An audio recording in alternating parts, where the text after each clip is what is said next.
সূরার আরেকটা নাম আছে সূরা নূর। বলেন কি?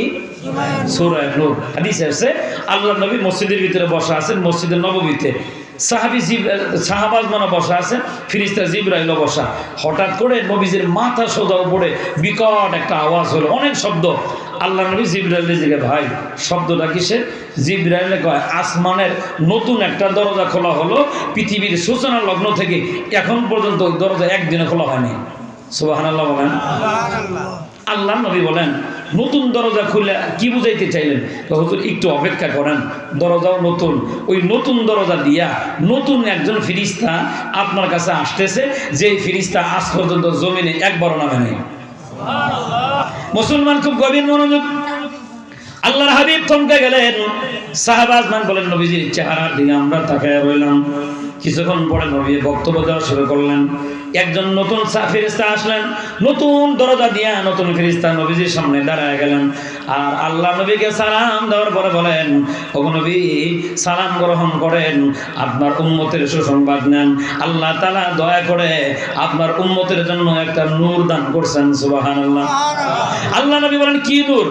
ফেরেশতা, নতুন ফেরেশতা বলেন, নূরের নাম হলো সূরা ফাতিহা। যদি কোনো মানুষ সূরা ফাতিহাকে মহব্বত করে আর সূরা ফাতিহাকে মহব্বত করে, মনে প্রাণে সূরা ফাতিহাকে তেলাওয়াত করে, তার মাথা থেকে পা পর্যন্ত আল্লাহ তাআলা হাসরের মাঠে নূর বানিয়ে দিবে। এজন্য সূরার নাম সূরা নূর। এই সূরার আরেকটা নাম আছে সূরাতুশ শাফিয়া। বলেন কি বলছে? শাফিয়া মানে সুপারিশকারী। কি কারী বলেন? হাদিস বুখারী, মুসলিম এবং আবু দাউদের। আল্লাহ নবী সাল্লাল্লাহু আলাইহি ওয়াসাল্লাম বলেন, ছোট্ট ছোট্ট কিছু আমলের কারণে অনেক মানুষের ফয়সালা হয়ে যাবে জাহান্নামের। বড় আমল দিয়ে না, ছোট আমল দিয়া। এজন্য বাজান, গুনাহ যদি হয়ে যায়, কোনো গুনাহকে ছোট মনে করে দেখা যাবে না। মনে রাখবেন, ছোট গুনাহও কিন্তু গুনাহ। বুঝেন নাই মনে হয়? ছোট গুনাহও কিন্তু গুনাহ। একটা জায়গার ভিতরে বালতি বালতি পানি দেওয়ার পরে পুকুর যখন ভরে যাবে, মনে রাখবেন ওই পুকুর কিন্তু একদিনে ভরে নাই, তিল তিল করে পানি দিয়ে ভরা হয়েছে। বান্দার আমলনামা যদি ছোট ছোট গুনাহ জমা হয়, এক সময় দেখবেন আমলনামা গুনাহ দিয়ে কিন্তু ভারী হয়ে যায়। এই জন্য গুনাহ যদি ছোট হয়, ছোট গুনাহও গুনাহ ছোট মনে করা যাবে না। আল্লাহ নবীর একটা হাদিস এমন আছেন, একজন মহিলা, আল্লাহর হাবিব সাল্লাল্লাহু আলাইহি ওয়াসাল্লাম নবী বলেন, মিরাজ থেকে আসার পথে জান্নাত জাহান্নাম ঘুরে দেখলেন। দেখতেছেন জাহান্নামের ভিতরে একজন মহিলা, কপালের ভিতরে সিজদার চিহ্ন দেখা যায়। আল্লাহর নবী ফেরেশতাদেরকে জিজ্ঞাসা করলেন আর বললেন, শোনো, মহিলা দেখা যায় নামাজি বান্দি, জাহান্নামে কেন গেল? ফেরেশতারা বলে, ওগো নবীজি, বড় কোনো গুনাহের কারণে আযাব দেওয়া হয় না, ছোট্ট একটা গুনাহের কারণে এই বান্দির জাহান্নামের আযাব ভোগ করতেছে। আল্লাহ নবী বলেন, কিসের কারণে? ফেরেশতারা কয়, এই মহিলার বাড়িতে একটা বিড়াল ছিল, বিড়ালের হক নষ্ট করার কারণে জাহান্নামী হয়েছে। বলুন কিসের? কয় না বিড়াল। বিড়াল সাধারণ একটা প্রাণী। বিড়ালের যদি হক নষ্ট করার কারণে যদি বেরিয়ে জাহান্নামে যায়, তাহলে বাতি নিবে যারা হুজুর মারছে, মোদিরে বাংলাদেশে এনে যারা হুজুর মারছে, মিথ্যে মামলায় ফাঁসির মঞ্চে ঝুলাই দিছে, মনে রাখবেন তোমরা জান্নাতের আশা আড়াবাকি করে খায় লাভ নাই। কথা কয় না? হ্যাঁ, সামান্য একটা গুনাহের কারণে, বিড়ালের হক নষ্ট করার কারণে যদি জাহান্নামী হওয়া লাগে, বিনা অপরাধে আলেম মারার কারণে কই জাহান্নাম লাগবো? কয় না? এটা পাইবেন না যে সারা বিশ্ব সব এখানে মসজিদ বানাই দিয়েছেন, এখানে চাঁদে উঠে গেছেন গা, আসমানে উঠে গেছেন গা, 1 কোটি মসজিদ বানালো কাম হবে না। অন্যায় ভাবে একটা মুসলমানের রক্ত যদি আপনার হাতে প্রবাহিত হয়ে থাকে, মনে রাখবেন 1 ফোঁটা রক্তই আপনার জাহান্নামী হওয়ার জন্য যথেষ্ট। মুসলমান খুব গভীর মনোযোগ। আল্লাহর নবী বলেন, ছোট্ট ছোট্ট আমল দিয়েও অনেক মানুষ জান্নাতি হয়ে যাবে, ছোট্ট ছোট গুনাহের কারণে অনেক মানুষ জাহান্নামী হয়ে যাবে। এই মানুষগুলা যাদের অন্তরে সূরা ফাতিহার মহব্বত ছিল, একটা খাঁচার ভিতরে এরা আটকে যাবে। খাঁচা চেনেন তো?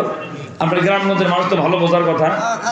ওই যেটার ভিতরে ঘাস রাখে, গরুরে খাওয়ান দেন, অনেক জায়গায় টাফা টুফা যেটি করে, বুঝতেছেন তো? এটা দিয়ে ওই গুনাহগারে ঢাইকে রাখা হবে, ঢাইকে। হাদিস আবু দাউদের। আল্লাহর নবী বলেন, ওই খাঁচা দিয়ে যখন ওই সূরা ফাতিহা পড়নেওয়ালাকে আটকে রাখা হবে, জাহান্নামের ফেরেশতারা দৌড়ে এসে বলবে, খাঁচা ওরা বের করে দাও, ওরা আমলনামায় জাহান্নামের আমল আছে, ওরা জাহান্নামে নিয়ে যায়। আল্লাহ নবী বলেন, আল্লাহ রাব্বুল আলামিন ওই খাঁচার জবান খুলে দিবেন। খাঁচা ডাক দেয়া বলবে, রব্বুল আলামিন, আমি দুনিয়ার সাধারণ কোনো খাসা নই, আমি সূরা ফাতিহার তেলাওয়াতের সওয়াব যেই বান্দারে আমি আটকায় রেখেছি, বান্দার অন্তরে সূরা ফাতিহা ছিল, বান্দা সূরা ফাতিহারে বড় মহব্বত করেছে, ভালোবাসা রীতিমতো নিয়মত তেলাওয়াত করেছে। আয় আল্লাহ, জাহান্নামে যদি দেওয়া লাগে আমি সূরা ফাতিহা সহ ওই বান্দারে তুমি জাহান্নামে দিয়ে দাও। আর আমার তুমি যদি মহব্বত করে থাকো, মহব্বতের কারণেই তো 35টার নাম রেখা দিলা। আয় আল্লাহ, আমার সুপারিশ মঞ্জুর করে নিয়া ফাতিহা পড়নেওয়ালা বান্দারে তুমি মাফ করে দাও। আল্লাহ খুশি হয়ে কইবেন, যা এই সূরার এক নাম তো আমি রাখছিলাম শাফিয়া, সুপারিশ করনেওয়ালি। তুই যখন সুপারিশ করছস, তুই ফাতিহার সুপারিশে বান্দারে মাফ করে দিস। কোন সূরা? সূরা শাফিয়া, যার নাম একটা নাম সূরা ফাতিহা। এখন কইবেন যে হুজুর, সূরা একটা এত নাম কেন? এটা বোঝার জন্য 1 মিনিটে একটু আলোচনা বোঝেন। একবার আর 5 ছেলে, কোন কয়টা? 5টা ছেলের পরে একটা মাইয়া হইছে। এই মাইয়াটারে সবাই মহব্বত করবে না গালি দিব? 5 পোলার পরে এক মাইয়া মহব্বত করবে, সবাই দেখতে এসে সবাই খুশি। কয় নামটা কি রাখবা?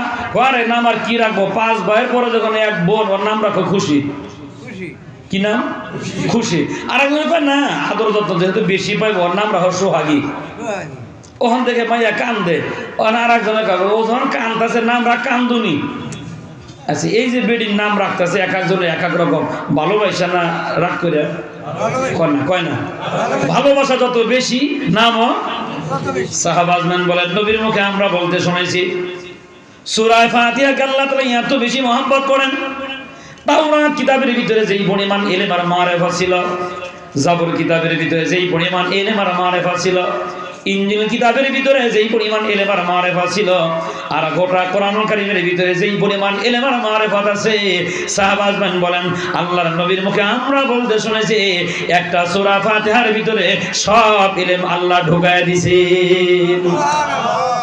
সূরা ফাতিহার এত মর্যাদা, দুনিয়ার কোনো মানুষ যদি দিনে রাতে সকাল বিকাল যে কোনো মুহূর্তে যদি সূরা ফাতিহার তেলাওয়াত বেশি বেশি করে, কিয়ামতের কঠিন মুসিবতের দিনে সূরা ফাতিহার সুপারিশ পায়া আল্লাহর বান্দার নাজাতের ফয়সালা হয়ে যাবে। কোন সূরা? সূরা ফাতিহা। কয়টা বলছি? ফাতিহা, শিফা, নূর, শাফিয়া। 5 নাম্বার সূরা ফাতিহার আরেক নাম আছে সূরা দুআ। বলেন কি বলছি?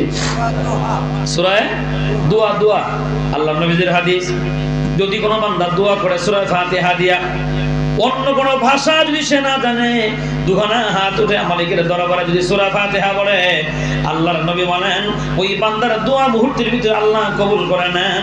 বান্দার দিলের তামান্না মাকাসিদে হাসানা আল্লাহ কবুল করে নেন। কোন সূরা দিয়ে দোয়া করলে আমল হইব তো নাকি? না খালি খামাখা মেহনত করতেছি ভাই। সূরা ফাতিহা পড়বেন তো ইনশাআল্লাহ। ওযু থাকুক বা না থাকুক, চলতে ফিরতে সর্বহালতে কোন সূরা তেলাওয়াত হবে? হ্যাঁ, এটাই দোয়া। কোনো কিচ্ছু বলার দরকার নেই। বালিশে রাত্রে মাথা দিবেন, সূরা ফাতিহা পড়ে ঘুমাইবেন, মনে করবেন দোয়া পড়ে ঘুমাইতেছেন। সুবহানাল্লাহ বলেন। এই সূরার নাম কি? দোয়া। বলেন সূরার নাম কি? দোয়া। এই সূরা ফাতিহা পড়ে পড়ে দোয়া করলে আল্লাহ তাআলা দোয়াও কবুল করে নেন। থানবী রহমাত